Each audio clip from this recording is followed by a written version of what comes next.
हमारे चारों ओर है, मगर क्या वो वही है जो हम समझते हैं?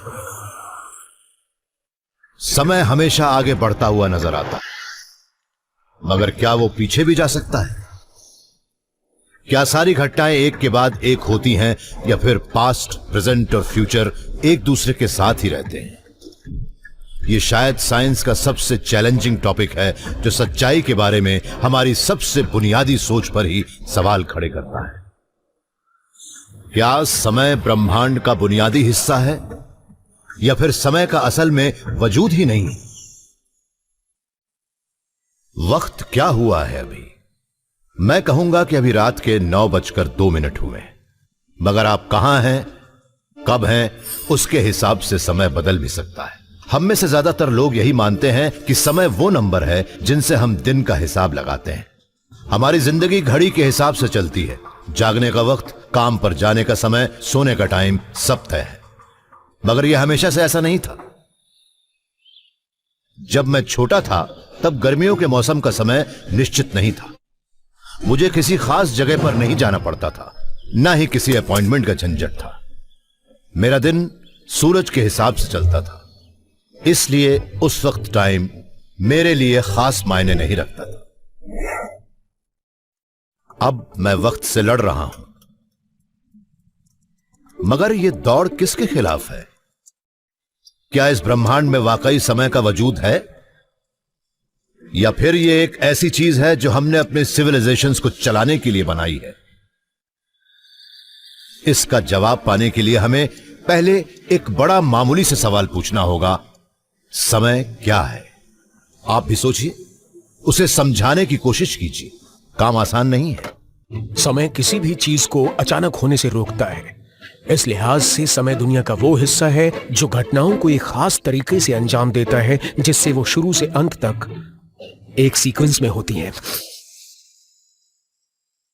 हम न्यूरोसाइंस के मुताबिक यही जानते हैं कि समय वो नहीं है जो हम समझते हैं। समय ऐसी चीज नहीं है जो अपने आप हो रही है, बल्कि इसे हम अपने दिमाग में बनाते हैं। और मेरा दिमाग आपके दिमाग से अलग है। हम एक ही घटना को अलग अलग नजरिए से देखते हैं। समय तो होता ही नहीं है, और जो होता है वो असल में दुनिया में हर चीज का डिस्ट्रीब्यूशन है, जिसे मैं नैरोज कहता हूं, और वो है असली चीज। समय के बारे में सबसे अच्छी चीज लगती है उसे रिकॉर्ड करना।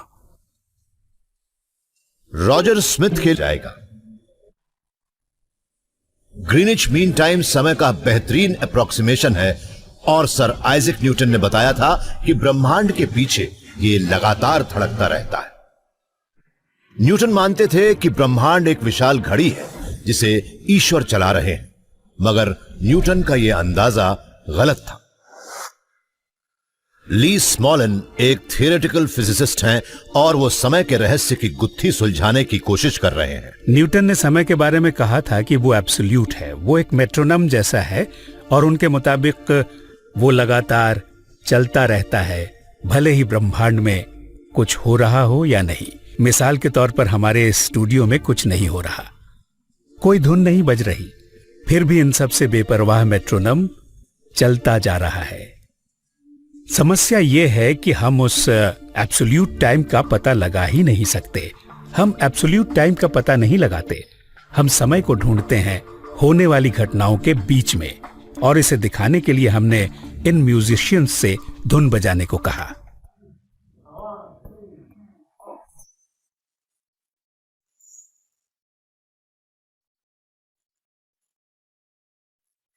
इन्होंने धुन बजानी शुरू कर दी, और ये अपने बीच एक रिलेशनल टाइम को देखने लगे। उस वक्त जो इनके सुर दबाने के साथ बना था, उससे ये जो धुन बना रहे थे उसके साथ समय भी ऐसा ही होता है। तो हमने मेट्रोनम को बंद कर दिया, असल में उससे छुटकारा पा लिया, मगर दुनिया चलती रही, संगीत चलता रहा वैसे ही जैसे पहले चल रहा था। आइंस्टाइन ने इस बात पर गौर किया, और उन्होंने अपनी थियरी ऑफ रिलेटिविटी दी, जिसके मुताबिक समय वो है जो ब्रह्मांड में आने वाले बदलावों से बनता है, वो कुछ और नहीं है।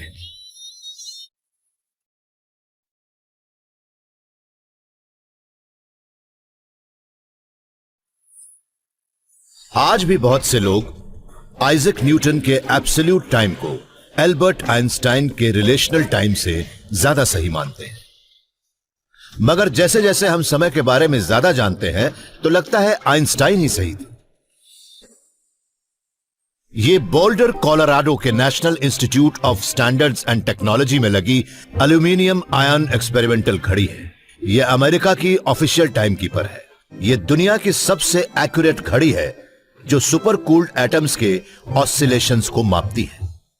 इसमें हर 37 करोड़ साल में 1 सेकंड का फर्क आ सकता है। 2010 में बोल्डर के समय के आकाओं ने पहले तो 2 घड़ियों को एक दूसरे के आसपास बिल्कुल परफेक्ट सिंक्रोनाइजेशन में खड़ा किया, फिर एक घड़ी को करीब 12 इंच ऊंचा कर दिया। फिर ऊंची घड़ी आउट ऑफ सिंक हो गई। वो नीचे वाली घड़ी से थोड़ा ज्यादा तेज चल रही थी क्योंकि ऊंची घड़ी पृथ्वी के ग्रेविटेशनल पुल से थोड़ा ज्यादा दूर थी, जिससे चीजें धीमी हो जाती हैं।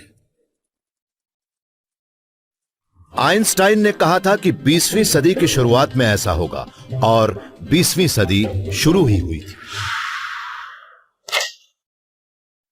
अगर हम भी ब्रह्मांड को आइंस्टाइन के नजरिए से देखें तो फिर जिंदगी स्मूथ लीनियर प्रोग्रेशन में चल ही नहीं सकती।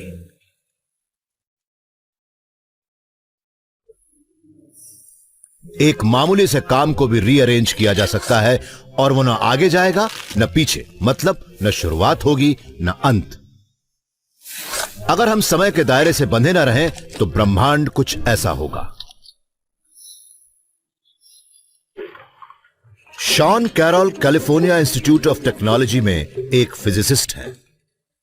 हम जिस दुनिया में रहते हैं वहां स्पेस के 3 डिमेंशंस हैं।